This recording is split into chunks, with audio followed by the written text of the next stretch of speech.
In recent months, you've also put out reports on child poverty and how in some cities in New York the rate is particularly alarming, well above the average. You've talked about childcare and the need for childcare, and again, especially in rural communities where there are childcare deserts, and trying to help parents there. The governor did have an increase in the child tax credit in the budget this year, but is that something that for rural counties and parents is still a real problem? Oh, I think so. And I give the governor legislature credit for, as part of the broad agenda on affordability and trying to address that, with the middle class tax cut and the rebate that some folks are going to get in the fall, they identified child care and expanding the child care tax credit as an important part of the affordability agenda. But it's not going to completely solve the issue.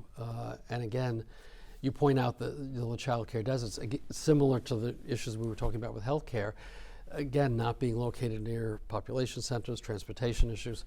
And you need to look at child care as a very important part of the employment picture. If people don't have access to quality child care that they can afford, not going to be in the job market. And obviously that's going to affect women particularly. And so it just exacerbates some of the challenges that are out there in seeing a more full recovery coming out of COVID. We have as a state grown back all the jobs that we lost during the COVID experience and the close down. But in many of our rural counties, especially in the North Country, we're not back to where we were before COVID. So doing more to make sure people have the option to seek employment, an important piece of that is childcare. So that's important to the business community as well. You touched on broadband a few moments ago. Yes, there were hundreds of millions of dollars from the state, federal government to try to get broadband to every last mile. Yeah. Here in the North Country, though, still a number of communities where it's not as good as it needs to be. Yeah, and we've done reports on that as well. And even driving up here, let's just say I had limited access, in terms of cell service. So the state has done, I think, an important job in understanding the state has a role to play. The feds did provide some support that came to the state level as well. But, we continue to just say more steps have to be taken. It just, one of the things I think we knew before COVID, but we learned the hard way during COVID, absolutely have to have that access for employment, for education, for basic survival, for just keeping close with your family and being part of a community. So, we're going to continue to take a look at that issue and continue to measure how New York is making progress.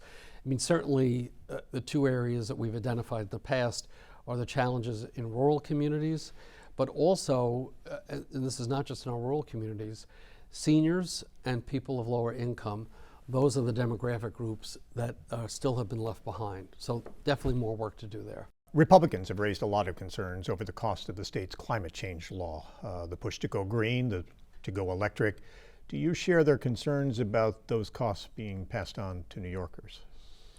Well, I think, look, anybody's concerned when prices of anything go up, but I'm also concerned about our not dealing with climate change. It's real. We need to recognize that New York has attempted to be a leader in terms of addressing this issue. We have very ambitious goals that are part of statute. We did an audit that looked at the Public Service Commission and NYSERDA, particularly the Public Service Commission has a direct role working with utilities to make sure that we address the climate goals that we have, reducing greenhouse gas emissions. And we found that the planning and the coordination is very lacking and very poor. It was interesting, we started our audit, and then shortly before the audit came out, the Public Service Commission said, we're falling short of meeting our goals. So they tried to get ahead of what our recommendations were. So I would say this, I think the state, in terms of aspiration, is appropriate. In terms of implementation to achieve the goal, we've been lagging. And now with the change in the federal administration and the pullback of federal support for so many of the clean energy initiatives that were part of the prior administration, related to infrastructure spending, the Inflation Reduction Act, I think we're going to be in a bind. And how we're going to deal with that, the governor's convened conversations for people to, to talk about how we're going to get back on track. So yeah, I'm concerned about the cost, but I'm as concerned, if not more concerned, that we're going to fall way short of achieving that goal. Because in the long run, I think the cost of not dealing with climate change is going to be as severe, if not more severe, than any short-term cost in terms of energy prices. So it's all part of a rather complex picture. But I think the fact that at the federal level, policy is going in reverse of supporting clean energy and the transition to a low-carbon economy is a big mistake. And hopefully New York will still figure out a way to be a leader in that regard. Whenever we talk with you, you ask us to remind our viewers that the state is sitting on a lot of money right now that is theirs, unclaimed funds. Remind us what you're talking about, where that money comes from, and how everyone watching should check to see if they're due money. Go to our website, whatever your search engine is, put in New York State Comptroller, unclaimed funds, as we call it. These are financial accounts of various kinds that have been declared dormant. It varies depending on the account, but most typically, the easy example is a savings account that has been inactive for a number of years. And of course, the banks have to try to contact the person and publish legal notices and so on. But it's not just old bank accounts. It could be a health insurance check that was never cashed. Maybe something in a life insurance that somebody left you. Could be an old stock account. And now we have gift cards. Gift cards with a major retailer that are registered appropriately. If they're not used, they expire. They're turned over to us. So all of this various ways we hold these accounts in safekeeping until we find the rightful owner or they find us. Often what happens is we're a very mobile society. People move and they don't keep up their contact information. Or they forget they have one of these accounts, or they never cash a check. So we've been trying to encourage people to go to the website. It's easy to search online, apply online, and we're doing something new now. Working with the legislature, we now have the opportunity with new accounts, $250 or less, instead of waiting for folks to come to us or waiting for us to send you a letter saying, we have some of these unclaimed funds. We actually, if we can verify the information, we'll mail the check out directly. So, for your viewers, if they get one of those checks, it's not bogus, it's not a scam. It's in fact coming from us as part of our effort to be more proactive, to get more of this money back into the pockets of the rightful owners, because we're just returning your own money. People say, oh, thank you.